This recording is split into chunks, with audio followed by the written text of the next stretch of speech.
एनसीपीचे प्रदेशाध्यक्ष सुनील तटकरे जे स्वतःला सर्वे सर्वा समजत आहेत, सुनील तटकरे साहेबांना माझी नम्र विनंती आहे, एप्रिल 2024 मध्ये आपल्या अंगठ्याला कशाची जखम झाली होती, चिकटपट्टी का लावलेली आहे, आपण अशोक खराच्या नादी लागला होतात का, कुणी तर्जनी कापतंय, कुणी अंगठा कापतंय. तटकरे साहेब, त्या जखमेचं रहस्य महाराष्ट्राला जरा कळू द्या ना. जरी अशोक खराची कॅप्टन फाईल असली तर तुम्हाला कसली भीती.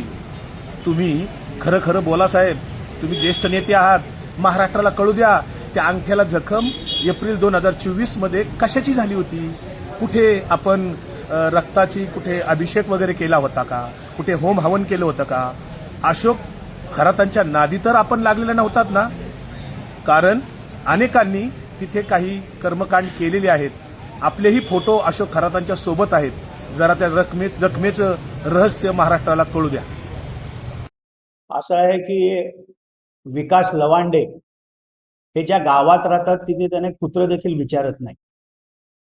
2 जुलै 2023 ला वेगळी राजकीय भूमिका माननीय अजितदादा पवार साहेबांनी घेतल्यानंतर सातत्याने कुठल्या खालच्या पातळीची टीका विकास लवांडेंनी केली हे आम्ही कार्यकर्ते विसरलेलो नाही.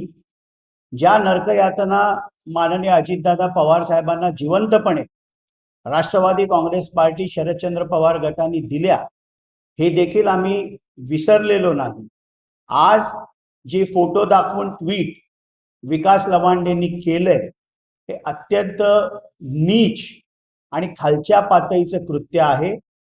प्रांताध्यक्ष खासदार सुनील तटकरे यांना ही जखम लोकसभा निवडणुकीच्या वेळेला 2024 एप्रिलच्या वेळेला ती झाली होती. प्रचाराच्या वेळेला फिरत असताना गाडीच्या दरवाजामध्ये तो अंगठा येऊन ती जखम झाली. ज्यांनी त्या गाडीचा दरवाजा लावला ॲडव्होकेट प्रवीण ठाकूर यांनी स्वतः एक व्हिडिओ रिलीज करून याबाबतची संपूर्ण माहिती दिली आहे. त्या व्हिडिओमध्ये ते असं म्हणतात की माझ्या वडिलांच्या समाधीस्थळावर माननीय प्रांताध्यक्ष खासदार सुनील तटकरे साहेब गेले होते.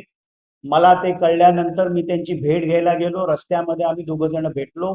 ते त्यांच्या गाडीतनं उतरले, मी माझ्या गाडीतनं उतरलो. आम्ही एकमेकांशी बोललो आणि ते गाडीत परत बसत असताना मी गाडीचा दरवाजा लावला आणि त्यांच्या अंगठ्याला ती दुखापत झाली. 6-7 टाके त्या अंगठ्याला त्यावेळेला पडले आणि त्यावेळेला ते शिवसेनेचे उमेदवार अनंत गीते यांचा प्रचार करत होते हे देखील त्यांनी त्यांच्या व्हिडिओमध्ये स्पष्ट केले. त्यामुळे विकास लवांडे, आपण प्रांताध्यक्ष खासदार सुनील तटकरे साहेबांची माफी मागावी, अन्यथा कायदेशीर कारवाई तुमच्यावर केली जाईल. आणि जर आपण ठाण्यात आलात तर योग्य समज राष्ट्रवादीचे कार्यकर्ते आम्ही तुम्हाला देऊ. तुमची लायकी किती आहे हे आम्हाला माहिती आहे. त्याचप्रमाणे काही दिवसापूर्वी राज राजापूरकर यांनी उजव्या हाताच्या अनामिकेला जखम झाल्याचा खोटा AI जनरेटेड फोटो केला.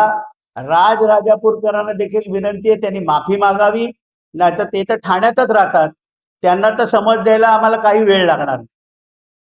परंतु या विषयामध्ये आता भुजबळ यांनी देखील आरोप केला आहे की चाकणदारांनी नक्की राजीनामा दिला होता, त्यांच्यावरती कारवाई करावी. अनेक गुन्हे आहेत त्या गुन्ह्यांमध्ये राज्याचे मुख्यमंत्री माननीय देवेंद्र फडणवीस साहेब ज्यांच्याकडे गृह खातं आहे यांनी संपूर्ण हा प्रकार बोंधूबाबा कॅप्टन अशोक खरात याची चौकशी साठी SIT नेमली आहे.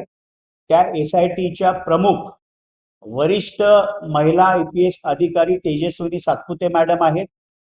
महायुतीचं सरकार अत्यंत संवेदनशील या संपूर्ण प्रकारामध्ये आहे आणि जे कोणी या प्रकारामध्ये दोषी असतील त्यांच्या सर्वांवर कारवाई केली जाईल ही स्पष्टपणाची भूमिका ही माननीय मुख्यमंत्री देवेंद्र फडणवीस साहेबांनी घेतलेली आहे. ज्या म्हणजे सुषमा अंधारे मॅडम असतील, अंजलीताई दमानिया असतील, रुपाली ठोंबरे असतील, ज्या लोकांकडे काही पुरावे भोंदूबाबा कॅप्टन अशोक खरातच्या विरुद्ध असतील त्यांनी जाऊन ते SIT कडे द्यावेत. जे आरोप करतायत हे पुराव्यानिशी आपण द्यावेत, त्याच्या सगळ्याची चौकशी नक्की होईल. परंतु